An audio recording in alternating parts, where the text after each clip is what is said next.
एबे एबे भुवनेश्वर को आसीथिलु आ भुवनेश्वर जहाँ सब किणा किणी काम थिला सब तो सरी जाइतिला। आज थिला हमकु गाँ को जिबार तो एठी सब जिंस जहाँ सब किणा किणी करथिलु सब पैकिंग करके बाहर को काढी देलु। गुड्डू बाबा स्कूटर जिबे आ गुड्डू आ मु आमे जिवु ओला रे। सेति भाई एठी से बुक करथिला आ सेही भितरे गुड्डू को बहुत भल पाउथा। गुड्डू आ जने जेजे ताको चली आस्थिले बाय बाय कहबे भाई आ ताको टिके गेल कर देले कहले आ केबे आसीबो नाती टुका। तापरे आमे पळि जाइथिलु बस स्टॉप पाखो। गुड्डू मु तो आगरे पळि आइले आ गुड्डू बाबा तांगर पछरे आस्थिले आ जहा कि से आगो को क्रॉस करके पळि गले। बस स्टॉप रे छिड़ा हला बेले एते जोरे खरा होतला जे बस केते बेले आसीबो होतलो। आ आसिला मात्रे के सांग से आसी बसी गलो एसी बस रे की शांति। तापर एठी भद्रक रे किछि काम थिला आ ता सहित एठी देखा हेतिले हमर नणदेई। गुड्डू बाबा जाई तांग सहित कथा होतले। मु जेतु बस भीतर थिली पुओ को धरके मु आ तांग पाखो को जाई परलेनी।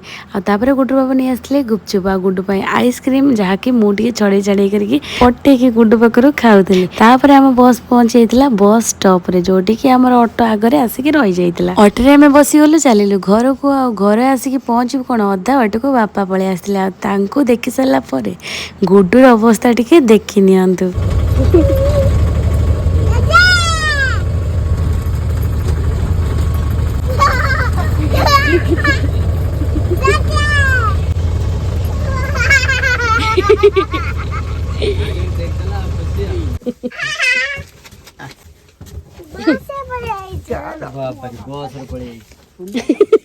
आमको अपेक्षा करके बाबा भी खाई नथिले किछि। आ सी आम पाई कर देथिले माछ भजा एपटरे भात बसैथिले ता सहित बैगन चटनी आ एठी किछि भजा भजी करथिले। एते सब करके भी निजे पर्यंत खाई नथिले आमको अपेक्षा करथिले। आ कहले मामा तू शीघ्र शीघ्र टिके झोल कर दे समस्ते सांग होइकी बसिबा खाइबा को। मु कहली एते बळ हेलानी खाई नथिलो शीघ्र शीघ्र रोसई सार दे कि समस्ते सांग होइकी खाई देथि।